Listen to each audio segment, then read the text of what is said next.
Hey friends, my name is Jim Hinkle, and I'm speaking with my good friend and a missionary, David French, that is dearly loved. We're here in Memphis, Tennessee, at a church that loves Zambia, love David, Lori, and his family. And David, you and I are kind of connected. I came to Memphis about the time you left Memphis.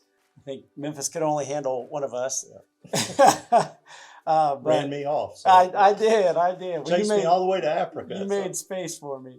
So we're glad to just be able to sit down this morning and talk for a few minutes about to make much about God, to talk about the kingdom and what's going on. So there's a lot of different people who will be watching this video. Some won't know anything about Zambia. They won't know anything about you. Some will know a whole lot. But just kind of get everybody on the same page. Just give us the 2-minute version of who you are and how you ended up in Zambia and why we're talking here in Memphis, Tennessee today. Well, about 2003, my wife and I decided we wanted to go back to Africa full time. We did mission work in Africa in the early 80s, and I did some work in Nigeria in the 90s. And we decided we wanted to go back, and we did a survey trip in 2003 and looked at several different possibilities of where we could go. And we were invited particularly to go to Zambia to start a Bible college. And after looking at all the possibilities and where we thought there was the greatest need, we ended up deciding to go to Zambia. So we went there in 2004 and started a Bible college in Zambia. Wow. And I just think about all that's happened over the past 16, 17 years. It's pretty phenomenal. I had the pleasure of being there with the students and with you and Lori and Karen for a week. And it was one of the richest experiences of my life just to see people being hands and feet of Jesus in such tangible ways. So I guess without walking through, the last 2 decades of ministry and development, kind of give us an idea of where the Zambian ministry is right now and kind of the different containers in which you're working to bring about kingdom ministry there.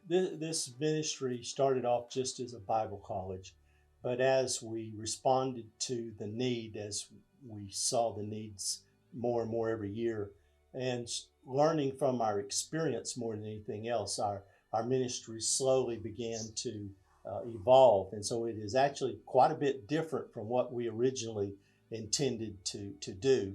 And I think that a lot of that had to do with just trying to do what Jesus would want done in Zambia. And that's really been kind of the way, what has led us all the way through this, is just asking a question: if God was here, if Jesus was here, what would he do? And what would God have us to do with the resources that we have? What can we do? And then we would just start doing it and learn how to do it through experience, trial and error mostly.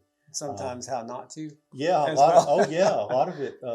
I'm very much of a critical thinker. I see the glass is half full, but it's empty to me. It's always empty. So my wife sees it all full, but I'm totally the opposite. That's why you guys are such a good team. Yeah, we're totally opposites. But, I just am always trying to fix things, make it better. And I'm always my worst critic. And from that, seeing what is not working, what we need to do different and how we can improve. So this has really been a process of learning and developing. But I believe that in the last 3-4 years, we've reached a point that this is just really feels like it's gelled, and it's like all that hard work and experience has really put together something that seems to be functioning very well and very effectively now. And frankly, even for a guy whose glass is empty, I think it's half full now. So for the optimist, the optimist I don't know, think it's just fired on all cylinders. So talk about some of the different areas. Parts. Yeah, kind of the pieces. Well, there are 3 main parts of our ministry. There's some other things we do, but 3 main parts: the Bible college, the primary school, and the children's ministry we call Karen's Kids. The Bible college is a basically a 3-year training program. And our mission statement is that we're there to develop and train self-supporting spiritual leaders who are equipped for a holistic rural ministry. We're trying to train them so they can holistic ministry, meaning both to the body and to the spirit. Sort of like what Jesus was doing. It said he came healing and preaching the good news. Mm-hmm. So we're trying to teach our students to do that. And but the most important part of that statement is that we want to develop spiritual leaders. If we don't do anything else right, that's the one thing we want to do right. Mm-hmm. So it's taken about 14 years to really figure out how to develop spiritual leaders in that culture. And that gets into a whole long subject of spiritual formation. Sure. We don't have time to get into, but we have developed a program that's really designed to develop spiritual leaders for the churches. They're not necessarily, very few of them will be full-time preachers, mm-hmm. but we want them to be self-supporting spiritual leaders in the churches. A lot of them will preach and do all of that, they just won't get paid for it. Because African churches can't afford full-time preachers. Then the other area of ministry is our primary school, and that is kind of where my wife, being a school teacher, that's kind of what she has really focused on developing, so that we have developed, in the last 2 or 3 years, we've really put some time trying to develop that ministry. And we want to provide good quality education, but also Christian education. And just in the last year, we built 5 new classrooms so that every grade now has its own classroom and its own teacher. And so we did hire 6 new teachers, replaced 2 that didn't have adequate education.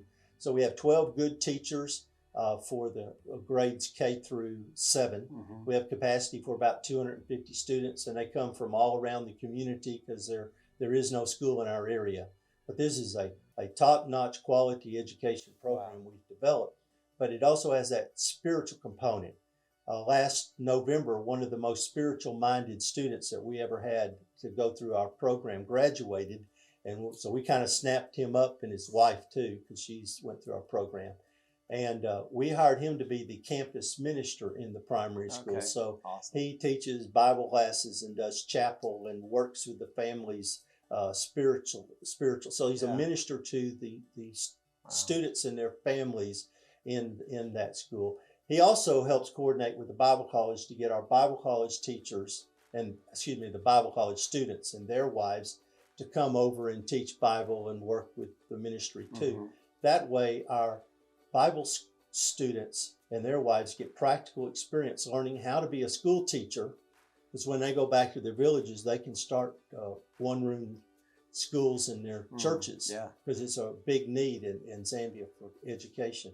A lot of villages don't have a school, so they can learn how to do that. But then they learn how to work with children, because half the population of Africa is under 18 years of age. And that's very important that we learn to focus on developing the spiritual lives of children. So that's kind of our primary school. We also hired an assistant director who's a really top-notch guy. He took a pay cut to come work with us. His name was Lakondo. And boy, we've been blessed. He works with Lori daily. They talk with, over the internet, communicating and running the school and really elevating the quality. He's working on a master's in education now. So he's really raised the standards and the effectiveness of our primary school. Then the third area of our ministry is the children's ministry, which we call Karen's Kids. Mm-hmm. And that's kind of a ministry. My daughter Karen, who's been living there full time, she hardly ever comes back to the U.S., so she's there all the time, and this is where her passion is. She wants to save the babies. I'll mention too that Karen now has kind of become our chief administrator in Zambia, because when Lori and I are here in the U.S., she is there running things there. So she kind of handles all the operations of the ministry there. But her passion is the babies, because half the children of Zambia or half the children of Africa die before they're 12 years old. But when you really get down to looking at it, it's happening in the first 2 or 3 years of their life, because something happens mainly to the mother. The mother dies in childbirth or soon after, which is very common in Africa, or the mother is too malnourished. the UN report a couple of years ago said Zambia is the most malnourished country in Africa. And the reason is because they eat nothing much more than corn. 85% of their diet is corn, starch. They get very little protein. So the mothers are very malnourished, and they can't adequately nurse those children. And when that happens, those children become severely malnourished, and then here comes malaria or dysentery or something, and that's what kills them. And then another thing is a lot of the mothers, 25% of them, in fact, have HIV/AIDS. And they don't have another alternative to nursing. So if the mother has HIV, she's going to nurse that child, and there's a 25% chance she passes the virus to the child who's already malnourished, and they quickly die before they're 5 years old. So when we started realizing what's really happening with the babies, Karen just said, I want to save these babies. So as people, it's mostly individuals who give her money. She buys baby formula, and she will give a family who's caring for a child. Sometimes it's the mother, sometimes it's the grandmother because the mother's dead. Yeah. But she will give that family baby formula for up to 2 years, and that will save those babies' lives. She also helps children when they get real sick and need medicine or need an operation. That happens. Special needs children.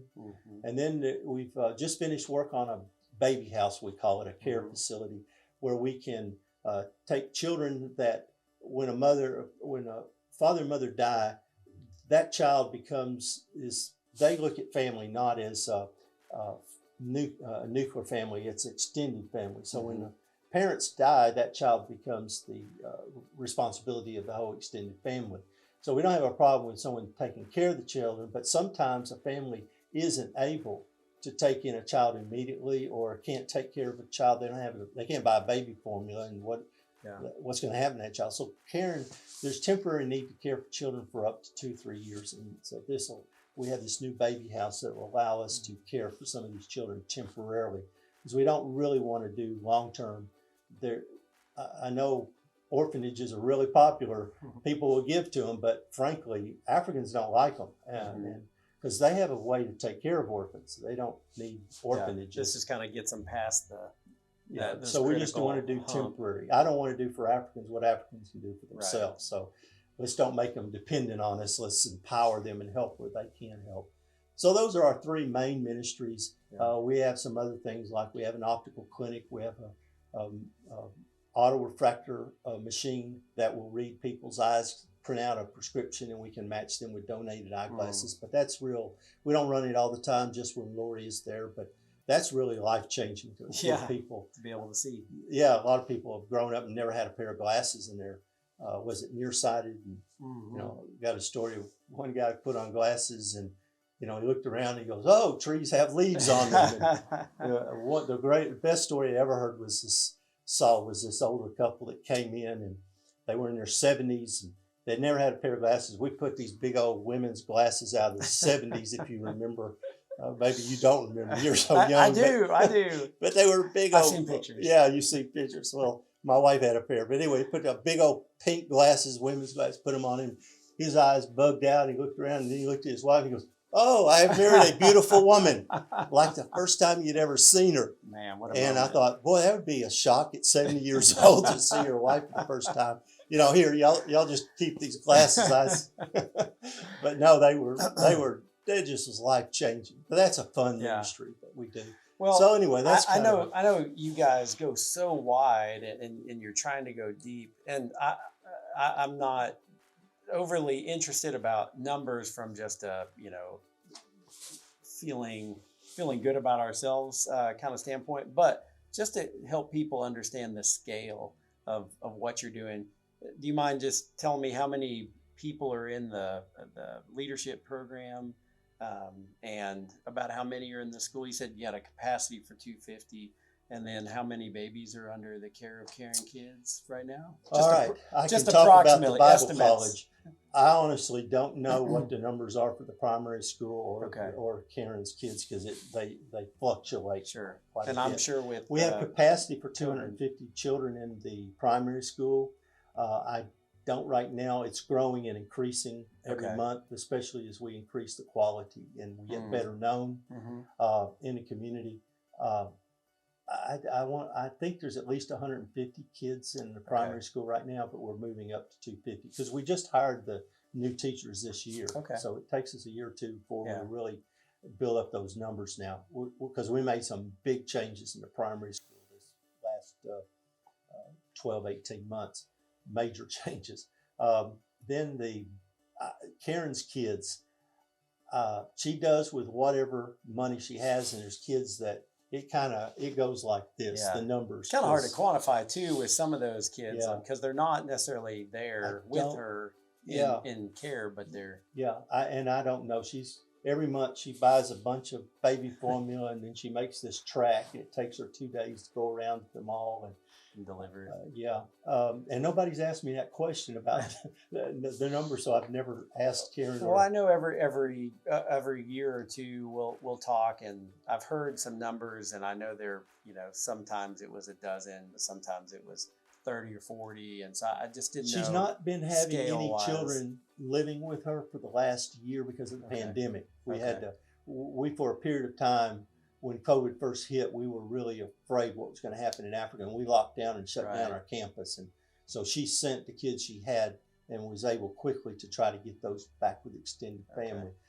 So mostly what she's been doing for the last 12 months or so has been pretty much just with the medical help and assistance and with baby formula.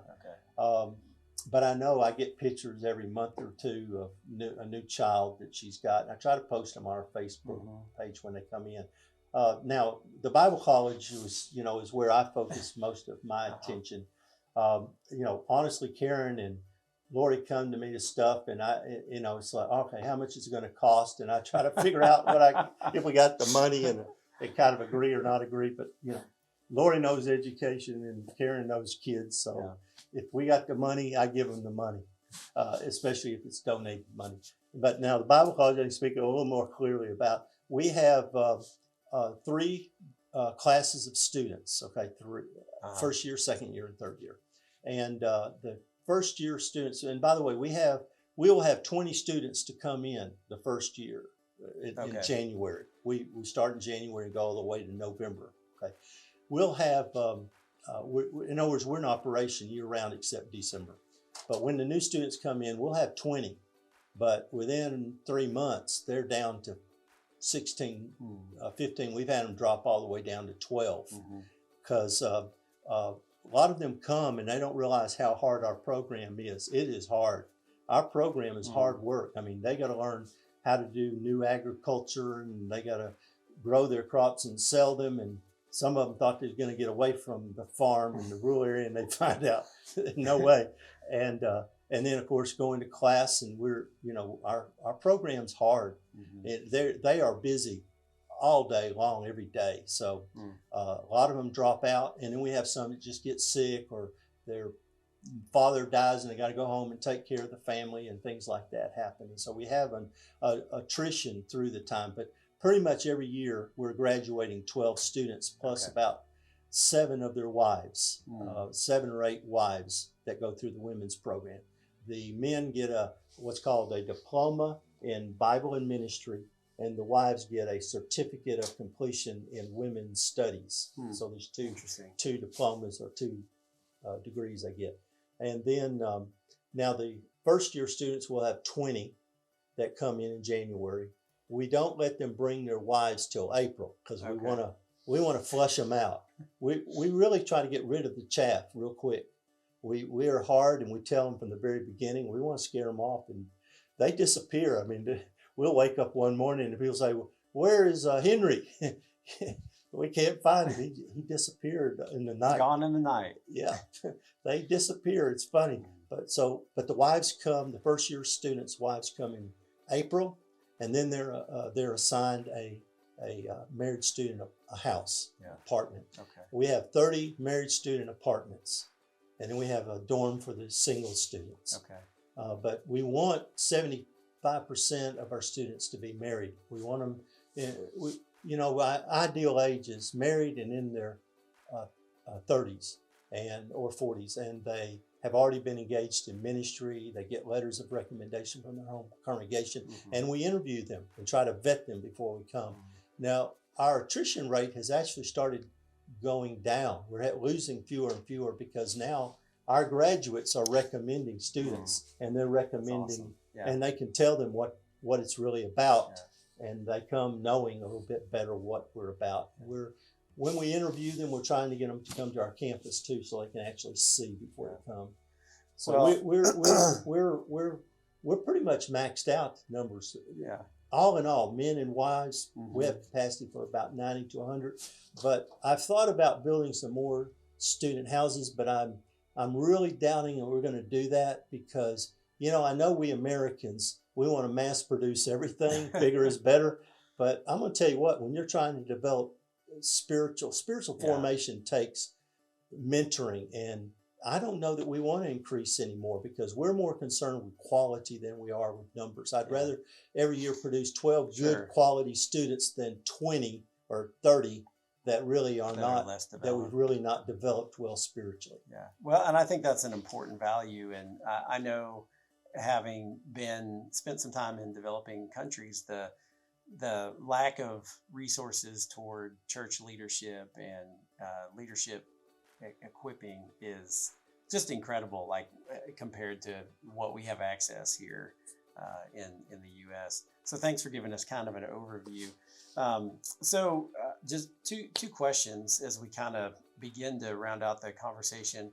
And the first is, and I don't want you to tell us all the bad things about other ministries, but so with that in mind, if people who are listening to this conversation, people who meet you, who hear you, who are on a Karen's Kids newsletter, or they follow Lori and see her post something, on social media, they're always asking, everybody always has to ask the question, why is this worth supporting versus XYZ? Because there's so many options.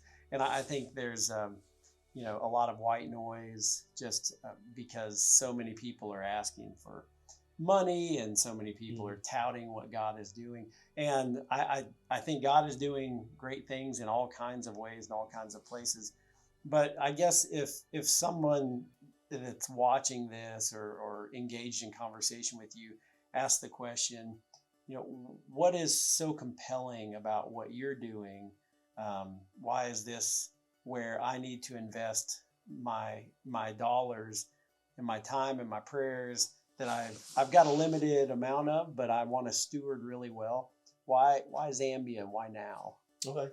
I'd say, first of all, there's a sense that over these years, I have a feeling that a lot of people feel called to certain things. Some people are passionate about children. Some are passionate about the spiritual side of the ministry. And so I think the first thing is for people to ask themselves, what do they feel God is wanting them to do or spend their money on? Because I think everybody's different. And so I think it's a matter of their calling. Okay. Now, as far as our ministry, Karen's Kids, if you want to save babies' lives, Karen's doing that. And she's doing it very cheap. We have no overhead, expensive commercials on TV. Our brochures are printed on a printer. So your money is going to go to helping kids, and it's going to save their lives. Karen has saved a lot of kids' lives. So very poor kids, saving their lives. Okay. So that's the cheapest way to save a baby's life, that ministry. The primary school, if you look at the economics in the world of all the countries, in their GDP, you'll find out that all of those countries at the bottom of the list are all Africans, with a few Asian countries like North Korea thrown in there. If Africa doesn't do a better job of educating their children, what hope do they have for the future? And I believe the kingdom of God is about making the world better and making us better. Yeah. And I think that anytime you're investing in a child to help them to learn and to grow up and be a responsible, and of course you add the Christian component to our primary school too, but raising kids who can take care of their families and contribute to the development of their country in the future, that is very important to the future of Africa. And that's what our primary school is trying to do. We're trying to raise these kids not only their spiritual lives, but so that they can grow up and support their families and not live in dire survival level every day like they live in Zambia. So this is very important. Yeah. And so when it comes to the spiritual side of our ministry, that there's a lot to unpack there as far as what we're doing. But the bottom line is we're trying to train spiritual leaders who understand what Christianity is really about, and they can go out and make disciples, not just churchgoers and baptize and plant a lot of churches. We're trying to train guys that can go out there and teach people how to live differently, how to live more like what Jesus would have us to do. And if you really get to understand what the problems of Africa, you really will understand that the real problem, the heart of the problem, is spiritual. Yeah. The corruption that Africa has, the police taking bribes, just the way families treat each other and run over everybody, and it's like a dog-eat-dog environment. When you really get to see what's going on in Africa, it is very dark. It is very dark. And that's a spiritual problem. And the reason Africa can't develop and get out of this is because of all this darkness, this corruption, this dog-eat-dog, stab everybody in the back. I mean, you can't even trust your family members in Africa. And so we really have got to teach people a new way of living, because they didn't grow up with the Judeo-Christian value system. So we're trying to teach people a whole different worldview, a whole different way of living. And so that's what we're trying to train our students, so that they can go out there and make real disciples, because that is the real hope for the future of Africa. And then looking down the road, Africans tell me, one day we're going to be sending missionaries to America, and because they hear what's going on in America and spiritually, and they're saying that more and more, and I'm really happy that they're thinking that way, because it may happen one day. I just wish they didn't say it so cocky, like one day we're going to send missionaries to America, like we wanted that day to come today. But we may be thankful one day that our great-great-grandchildren, that Africans start sending missionaries here. And one of the things that I don't think a lot of folks realize is that Africans are reseeding Christianity in Europe already. They're already sending missionaries. They're self-supporting, but they're missionaries, because you see the birth dirge in Europe. They're an older population. They haven't raised enough children to take care of the older population. And who's going to take care of the older population in the service jobs and nurses and doctors? So they are heavily recruiting from Africa their medical people into Africa and to do those service jobs. Africa doesn't like it because they call it the brain drain. They're stealing their best people into Europe. But of course they're going because they pay so much better. But what's happening is they're planting churches all over Europe, because less than 4 or 5% of Europe goes to church on Sunday. And you can go into these big cathedrals in Europe, and they're nothing but museums. I mean, beautiful churches, but there's not a church that's dead. But you can walk out of those cathedrals, go around the block to a shopping center, and you'll find a little church there that an African has started. So they're already reseeding the gospel in Christianity back into Europe. And who knows, one day they may be the ones coming here. So that is a real passion of mine, that I want to make sure that we plant Christian faith in Africa, and that it's deep and solid and doesn't just blow away down the road. So that is kind of a real passion of mine. So if you really want to help the future of Africa, and even the possibility of the kingdom of God down the road, I think Africa is the place to go, because there are now more people to go to church in Africa than go to church in all of North America and Europe combined. In fact, the best I can estimate, there's twice as many people going to church in Africa than all of North America and Europe combined. That is where Christianity has shifted there, and also some places in Southeast Asia. So, well, thank you for all of your work, your tireless work, even though you get tired. Definitely. And just the last thing, how can people who are connecting with this video, this interview, how can we pray for you, for Lori, Karen, your families? I would pray for our health.